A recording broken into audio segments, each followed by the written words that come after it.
The final battle began on a cold morning in space, above the world called Throne World. For 10,000 years, this planet had been the heart of the Dominion Empire, the seat of power, the symbol of eternal rule. No enemy had ever come this close. No enemy had ever dared. Until now. General Doan stood on the bridge of his flagship, looking at the planet through the viewing screen. It was beautiful in a cold way. Great cities of black stone covered its surface. Massive orbital stations circled above. The combined might of the remaining Dominion fleets gathered to protect it. But they were not alone anymore. Behind the human fleet, ships from a dozen different species had gathered. The Velen, freed from 3,000 years of slavery. The Korath, whose homeworld had been burned by the Dominion centuries ago. The Malari, the Yentuk, the Siren, species that had been conquered, broken, and forgotten. They had come to see the Empire fall. Captain Jiang stood beside General Doan, his hand resting on his sidearm. He had fought in 100 battles since Kepler Station. He had killed more enemies than he could count. But he had never forgotten why he was fighting. He had never forgotten the 12 scientists who died in the dark. The Dominion fleet is forming up, reported Admiral Yumbi from her position at the tactical station. They have about 500 ships. We have 300, but ours are better. Doan nodded. What about ground defenses? Heavy, but Dr. Suho's team has been working on something.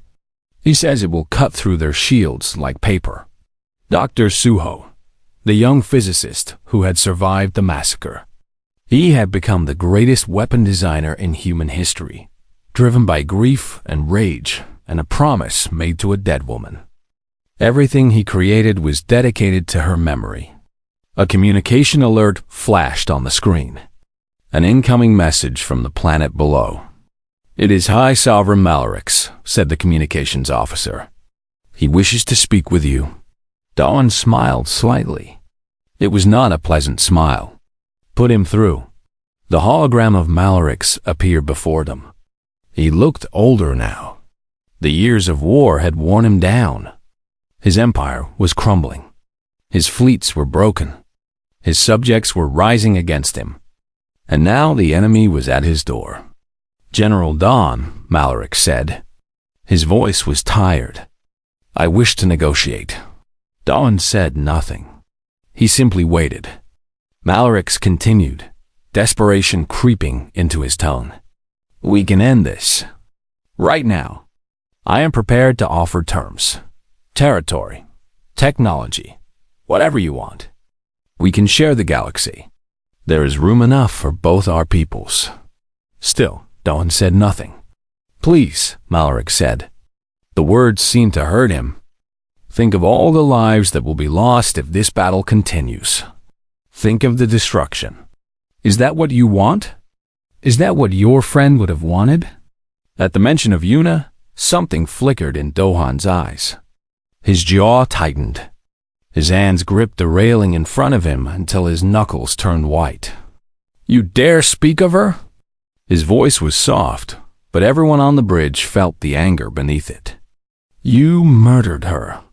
You murdered 12 innocent people because you thought we were beneath you. And now, when your empire burns, you want to talk about what she would have wanted? Malarix opened his mouth to respond, but Doan cut him off. Let me tell you what she wanted. She wanted peace. She wanted understanding between species. She spent her entire life trying to build bridges. And you burned her for it. He stepped closer to the hologram. You asked me once why we fight so hard for so few. Why 12 deaths mattered more than empires. I will tell you now, so you understand before the end. His voice grew harder. We fight because every human life matters. Every single one. We do not abandon our people. We do not forget our dead. When you hurt one of us, you face all of us. That is what it means to be human. He straightened up. You had your chance. Ambassador Hannah offered you peace. You laughed at her. She warned you. You laughed again. Now here we are. And there is no more laughing. Malarix's face twisted with fear. You cannot do this. You are just one species. One small species from one small planet. You cannot destroy an empire that has stood for 10,000 years. Doan smiled. A cold, terrible smile. Watch us. He ended the transmission. The battle began. Human ships surged forward, their weapons blazing. Kinetic accelerators tore through Dominion vessels. Missiles streaked across the darkness. Explosions bloomed like flowers of fire against the black sky. The Dominion fought back with everything they had. Plasma beams lashed out. Energy torpedoes detonated. Ships on both sides burned and died. But the Dominion was already broken. Their fleets were scattered, demoralized, afraid.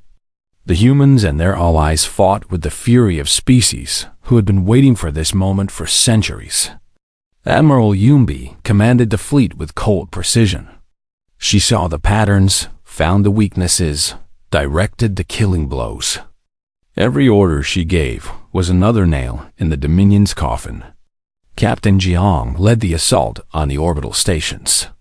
His special forces teams moved through the enemy defenses like ghosts, killing without mercy. And through it all, General Doheng watched. He watched the empire that had murdered his friend collapse into fire and ruin. He watched the tyrants fall. He watched justice, at last, arrive. The battle lasted 12 hours. 1 hour for each scientist who died at Kepler Station. When it was over, the Dominion fleet was destroyed. High Sovereign Nalarix was captured, pulled from his throne room by human soldiers who did not bow or kneel. The empire that had ruled 1,000 star systems for 10,000 years was gone. In its place, something new was born. A coalition of free species, united not by conquest, but by choice. Humans stood at its center, not as rulers, but as equals. They had fought for freedom, and now they would help build it. 1 year later, General Doan returned to Kepler Station. It was a memorial now. The wreckage had been cleared. A monument had been built bearing the names of the 12 scientists who died there. Dohan walked alone through the quiet halls. He carried a single flower in his hand. White petals. Her favorite kind. He placed it at the base of the monument, next to Dr. Yuna's name. "We did it," he said quietly. "We kept our promise. They will never hurt anyone again." He stood there for a long time, looking at her name, remembering the girl who used to lie in the grass beside him, watching the stars. Remembering the woman who gave her life to send a warning home. Remembering the friend he would never see again. "I miss you," he whispered. "Every day. I miss your smile. I miss your voice. I miss the way you always believed the best in everyone, even when they did not deserve it." A tear rolled down his cheek. "You wanted peace. You wanted understanding. I tried to give that to the galaxy. I hope I did it right. I hope you are proud of what we built." He looked up at the stars. The same stars she had dreamed of exploring. The same stars that had called to her since childhood. "Rest now, old friend. We will take it from here. And I promise you, we will never forget." Humanity never forgets. He stood there until the stars faded into morning. Then he turned and walked away, carrying her memory in his heart. Forever. The galaxy was at peace. And somewhere, among the endless stars, the spirit of a young scientist smiled. The news of the Viridian Nebula spread across the galaxy like a shock wave. 200 Dominion ships destroyed by 12 human vessels. It should have been impossible. It went against everything the galaxy knew about war, about power, about the natural order of things. But it had happened, on 1,000 conquered worlds. Slaves looked up at the sky and whispered a new word. Humans, the species that had made the masters bleed. The species that refused to kneel. High Sovereign Malarix no longer laughed. He sat in his throne room, surrounded by advisors who brought only bad news. The human attacks were everywhere. Supply lines were being destroyed. Communication stations were going dark. Entire fleets were vanishing without a trace. How is this possible? Malarix demanded. They are primitives. They had nothing. Nothing. His advisors had no answers. They only knew that something had changed. Something fundamental. The humans were not fighting like any species the Dominion had ever faced. They did not follow the rules. They did not respect tradition. They only cared about winning. And they were winning.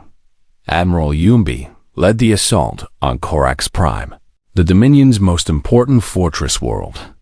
She was young for an admiral, only 35 years old. But she had a gift for battle that the older commanders could not match. She saw patterns where others saw chaos. She found weakness where others saw strength. Corax Prime was supposed to be unbreakable. It had orbital defense platforms, ground-to-space batteries, and 3 full fleets guarding its approaches. The Dominion believed that no force in the galaxy could take it. Numbi took it in 9 hours. She did not attack directly. That was what the Dominion expected. Instead, she sent small teams to disable the communication arrays, cutting off Corax Prime from the rest of the Empire. Then she used captured Dominion ships to send false orders, causing the defending fleets to move out of position. By the time the Dominion realized what was happening, her main fleet was already inside their defensive perimeter. The battle was brutal, but short. Human kinetic weapons tore through the orbital platforms. Human marines stormed the ground installations. By the time the sun rose over Corax Prime, the Dominion flag had been replaced by the flag of Earth. General Dohan arrived to inspect the captured world.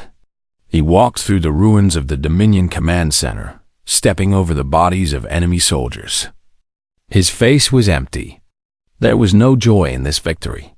Only the cold satisfaction of a promise being kept. Captain Jiang met him at the entrance. "We found something, sir," Jiang said. "Something you need to see." He led Dohan to a massive underground complex.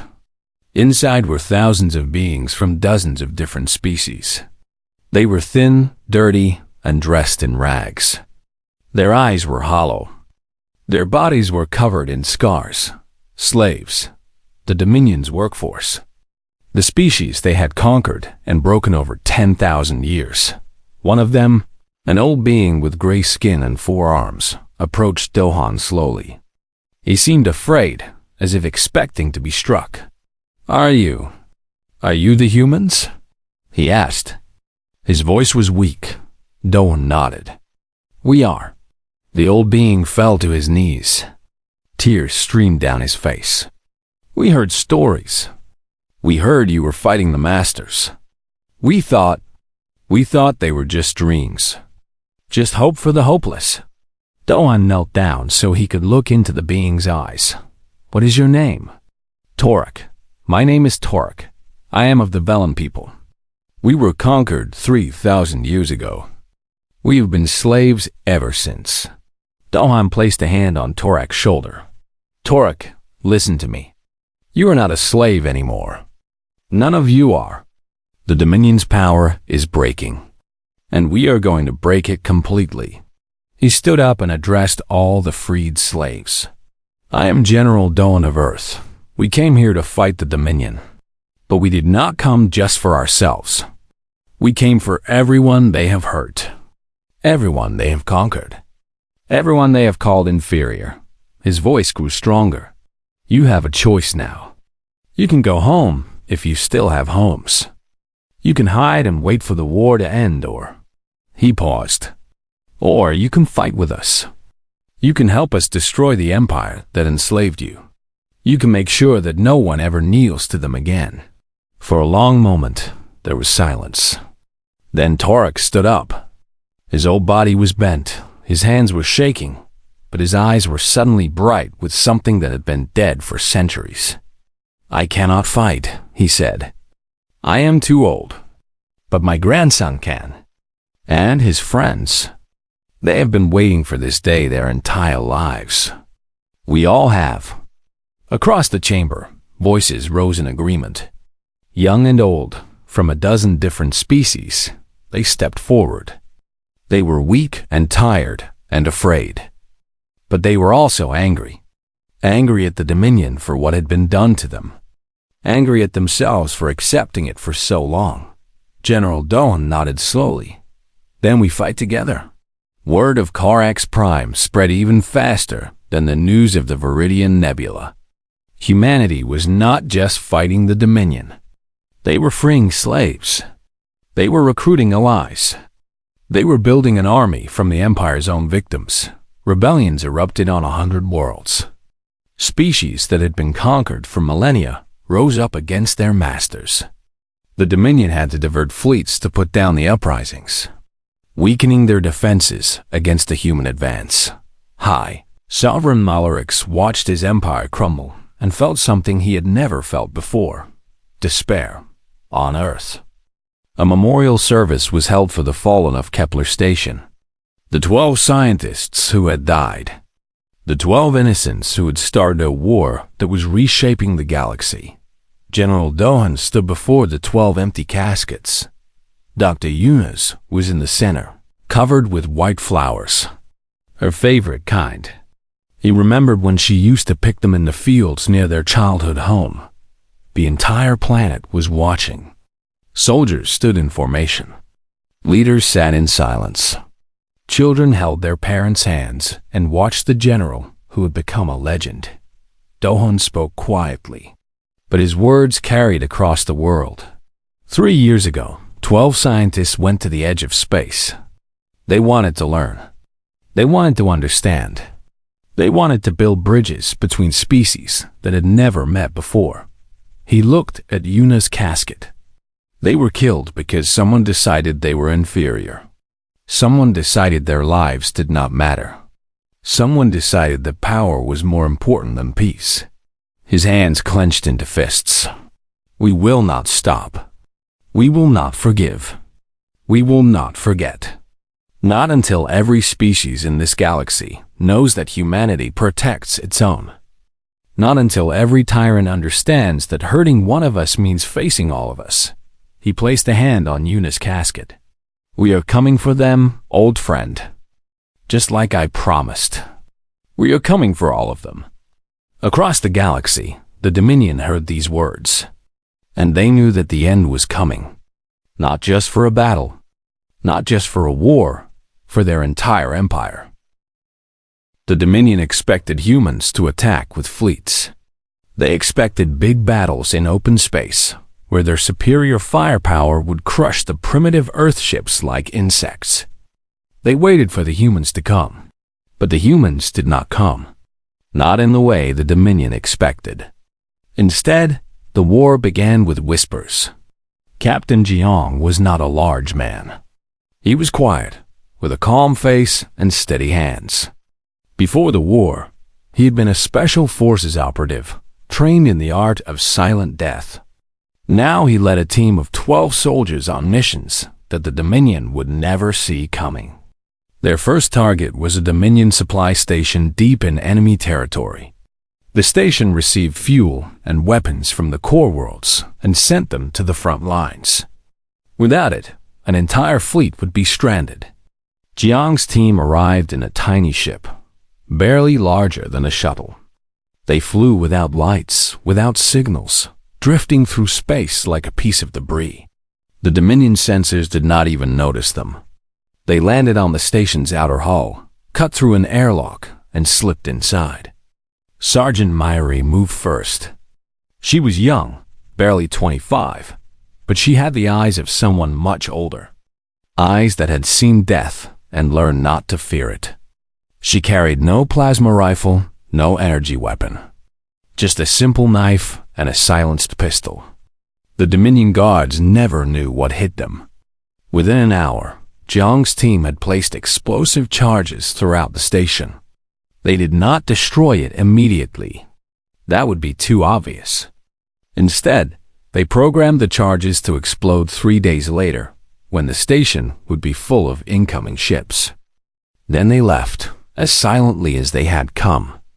The explosion killed no one. Jiang had made sure of that. But it destroyed millions of tons of fuel and weapons. 3 Dominion fleets were left stranded without supplies. Their invasion plans collapsed. This was how humans fought.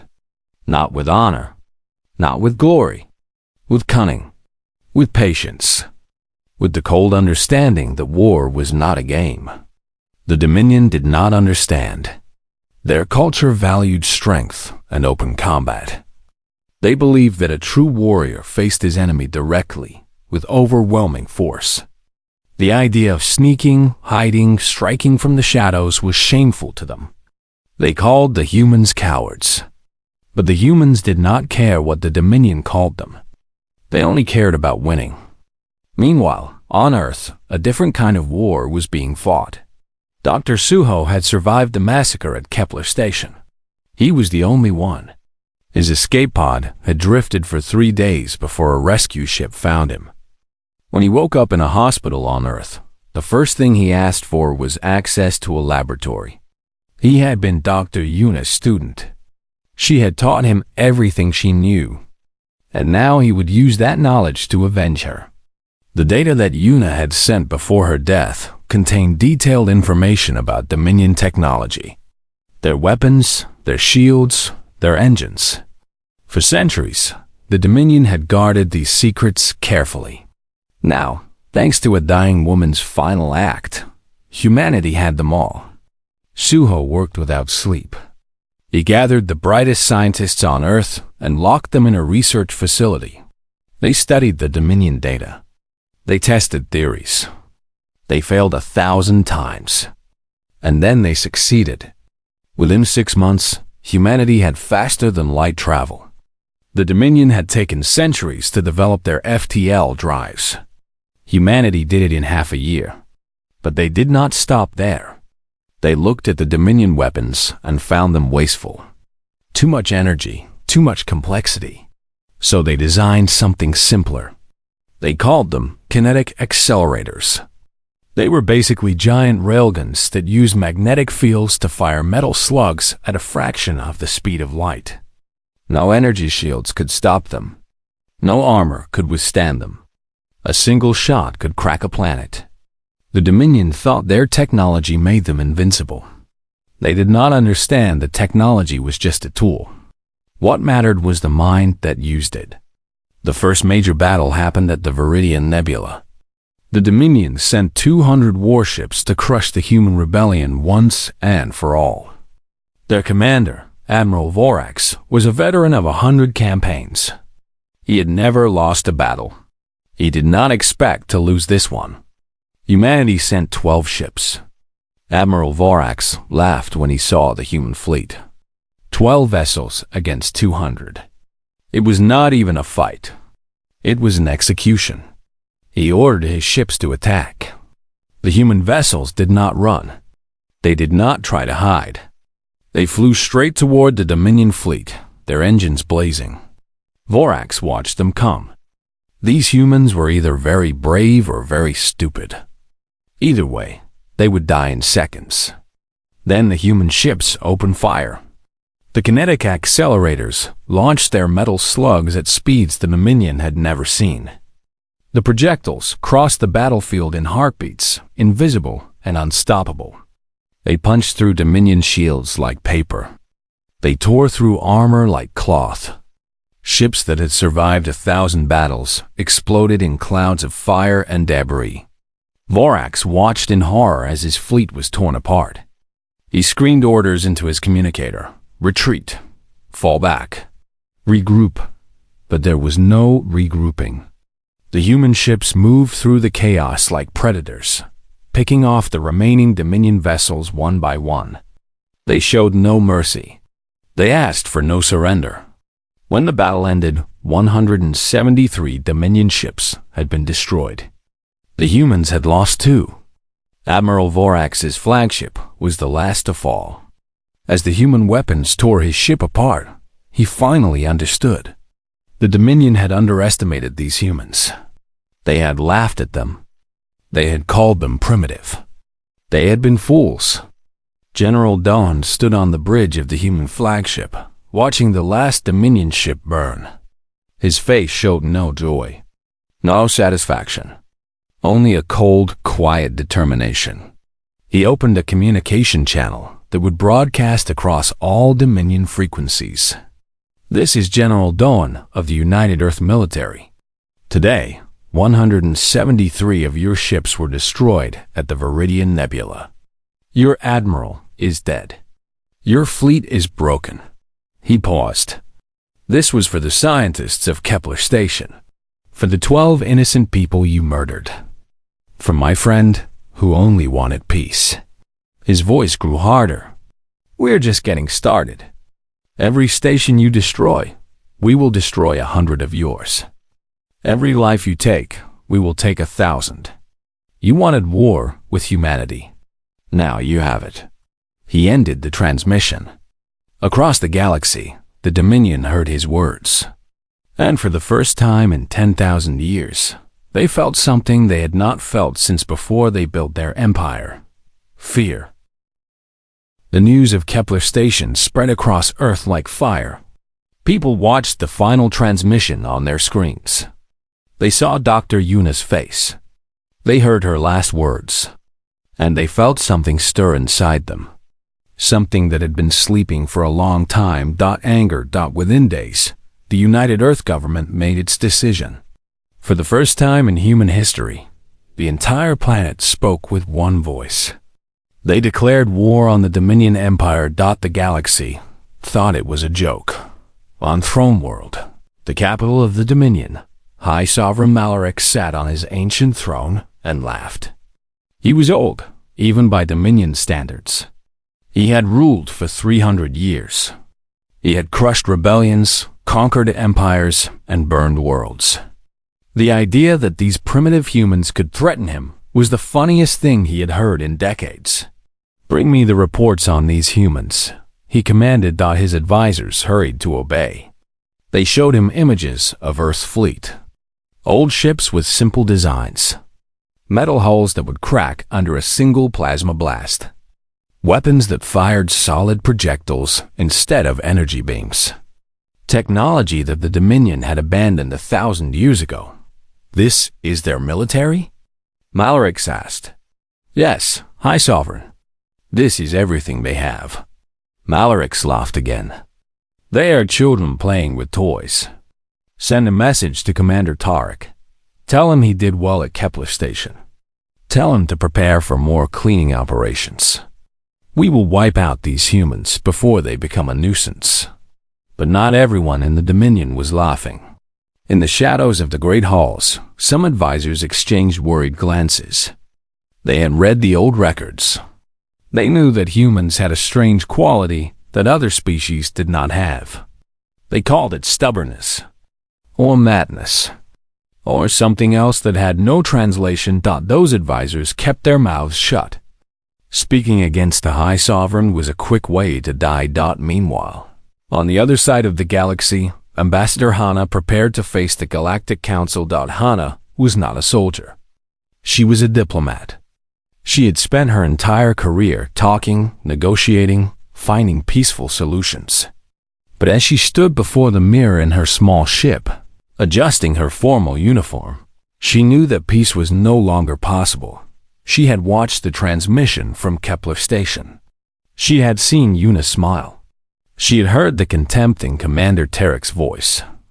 And she understood that the Dominion would never see humans as equals. They would only see them as threats to be eliminated. The Galactic Council met on a massive space station in neutral territory.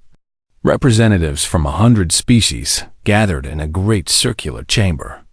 Some were ancient races who had traveled to stars before humans learned to make fire. Others were young species who had only recently discovered they were not alone in the universe. Hana walked into the chamber alone. A single human among giants. The council fell silent as she approached the central platform. Above her, a massive hologram of High Sovereign Malaric flickered to life. He had chosen to attend virtually, a sign of his contempt. He did not think this meeting was worth his physical presence. "The representative from Earth may speak," announced the council arbiter, a being of living crystal who had served in this role for 1,000 years. Hannah bowed respectfully. Then she raised her head and looked directly at Malarix's hologram. "I come before this council to demand justice," she said. Her voice was calm and clear. 12 human scientists were murdered at Kepler Station. They were unarmed. They posed no threat to anyone. They were killed simply because the Dominion considers our species inferior. Malarix's hologram smiled. The humans at that station were trespassing in Dominion space. They were dealt with according to our laws. This is an internal matter, not a concern for the council. Internal matter? Hannah's voice grew harder. You slaughtered innocent people. You call that an internal matter? I call it pest control, Malarix replied. Your species is young and foolish. You do not understand your place in this galaxy. You are not conquerors. You are not explorers. You are prey, and prey should know when to hide. Several council members shifted uncomfortably. They did not like the Dominion's arrogance, but they were too afraid to speak against it. The Dominion had destroyed entire civilizations for less. Hannah stood very still. She had expected this. She had prepared for it. But hearing those words still made her blood boil. You think we're weak, she said slowly. You think we are afraid. You think that because we do not have your ships or your weapons, we will simply accept this massacre and crawl back to our little planet. Malarix laughed. What else can you do? You are nothing. Your entire species is a rounding error in the history of this galaxy. We have conquered civilizations that built structures around their suns. We have crushed empires that spanned 100 systems. What are you compared to that? Hannah smiled. It was a small smile, but something about it made several council members lean back in their seats. We did not come here to threaten you, she said. Threats are what the weak use to feel strong. We came here to give you one chance. One single chance to surrender. To pay for your crimes. To face justice. The chamber erupted in laughter. Malarix laughed loudest of all. Surrender? To you? Little human, you are either very brave or very stupid. Hannah's smile did not waver. You won't get another chance, she said. Remember that I offered. Remember that you laughed. When the fire comes, remember that you could have stopped it. She turned and walked out of the chamber. Behind her, the laughter continued. The council members mocked the foolish human who had threatened the greatest empire in the galaxy. But a few of them, the oldest and wisest ones, stopped laughing. They had seen something in that human's eyes. Something that reminded them of stories from long ago. Stories about species that refused to die. Species that burned brighter as they fell. Species that dragged their enemies into the darkness with them. They said nothing. They simply watched the human woman walk away, and they wondered if perhaps, just perhaps, the galaxy had made a terrible mistake. Far away, on Earth, General Dohan received word of the council's response. He nodded slowly. He had expected nothing else. The Dominion was too proud, too confident, too blind to see what was coming. He looked at the picture on his desk. It showed 2 children lying in a field of grass, looking up at the stars. A boy and a girl. Friends since before they could remember. They're laughing now, he said quietly. They won't be laughing for long. He turned to his officers and began to give orders. The human way of war was about to begin. The stars outside Kepler Station were beautiful that night. Dr. Yuna stood by the observation window, holding a cup of warm tea in her hands. She watched the distant nebula glow with colors of purple and gold. It reminded her of the sunsets back. Home in Korea, back on Earth, a place she had not seen in 3 years. Behind her, the other scientists worked quietly at their stations. There were 12 of them, in total. 12 humans sent to the edge of known space to study alien life and make peaceful contact with new species. It was dangerous work, but Yuna loved it. She believed that understanding was the first step to peace. Her communicator beeped. She smiled when she saw the name on the screen. Doan, her oldest friend. They had grown up together in the same small town, played in the same fields, dreamed of the same stars. Now he was a general in Earth's military, and she was a scientist floating at the edge of the galaxy. Their paths had gone different ways, but their friendship had never broken. She answered the call. His face appeared on the small screen. He looked tired, but he smiled when he saw her. "Still awake?" he asked. "Always," she replied. "The stars are too beautiful to waste on sleep." They talked for a while about small things. He told her about the new recruits who complained too much. She told him about a strange plant they had found on a nearby moon. It was a normal conversation between two old friends. Then the alarm started. Red lights flashed across the station. Yuna dropped her tea. The cup shattered on the floor, but she did not notice. She ran to the main console where Dr. Suho, the youngest member of her team, was already pulling up sensor data. "What is it?"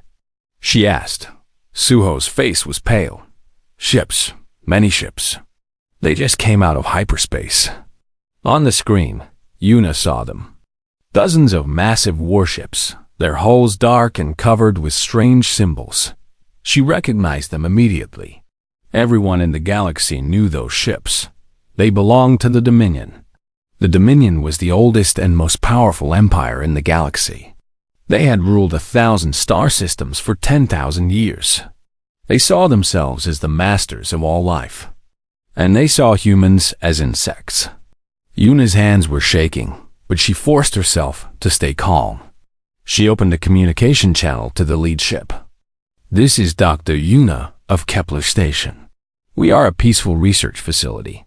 We carry no weapons. Please state your intentions." For a long moment, there was only silence. Then, a voice came through the speakers. It was cold and full of contempt. "I am Commander Tarek of the Dominion Third Fleet. Your kind has been judged unworthy of expansion beyond your home system. This station is a violation of galactic law. You will be removed." Yuna felt her heart stop. "We are scientists. We mean no harm to anyone. Please, let us talk. Let us find a peaceful solution." Commander Tarek laughed. It was an ugly sound. "Peaceful? Your species knows nothing of peace. You spread like a disease. You take what is not yours. The High Sovereign has ordered your elimination. This is not a negotiation. This is an execution." The channel went dead. Yuna turned to her team. Their faces showed fear, but also trust. They were looking at her for guidance. She was their leader. She had to be strong for them. "Everyone, get to the escape pods," she said. Now, but even as she spoke, she knew it was hopeless. The Dominion ships were already moving into position. Their weapons were charging. Kepler Station had no shields, no defenses. They were a research facility, not a warship. Dr. Suho grabbed her arm. "What about you? I need to send a message to Earth. I need to tell them what happened here. Go, Suho. Go now." Suho hesitated, then ran toward the escape pods. The others followed. Yuna turned back to the console. Her fingers moved quickly across the controls. She opened a direct channel to Earth's orbital command, to Dawn. His face appeared on the screen. He was already in the command center, surrounded by officers. He must have seen the alert. "Yuna, what is happening?" "Our sensors show Dominion ships at your location. They're going to destroy us," she said. Her voice was calm now. She had accepted what was coming. "I'm sending you all our data. Everything we learned about this region of space. The coordinates of Dominion outposts. Their communication frequencies. Everything. Yuna, get to the escape pods. We can send a rescue team." She shook her head. There's no time. The escape pods won't make it either. Their ships are too fast. On the screen behind her, she could see the Dominion weapons firing. The station shook. Sparks flew from the consoles. The lights flickered. "Doan," she said softly, "do you remember when we were children? We used to lie in the grass and watch the stars. You said you wanted to protect people. I said I wanted to understand the universe." Tears were running down his face. "Yuna, please. We both got our wishes, didn't we?" She smiled at him. A sad, gentle smile. "I don't regret anything. I got to see the stars. I got to touch the edge of the unknown. That's more than most people ever get." The station shook again. Part of the ceiling collapsed. Yuna was knocked to the ground, but she kept her eyes on the screen, on her friend's face. "Tell them what happened here," she said. "Tell them we came in peace. And tell them." She paused. Another explosion. The screen flickered. "Tell them that I'm proud to be human." The transmission cut to static. General Doan stood frozen. Around him, officers were shouting, running, trying to make sense of what had just happened. But he heard none of it. He stared at the blank screen where his friend's face had been just seconds ago. 12 scientists. 12 innocent people who wanted nothing but to learn and to understand. Gone. Murdered by an empire that saw them as less than insects.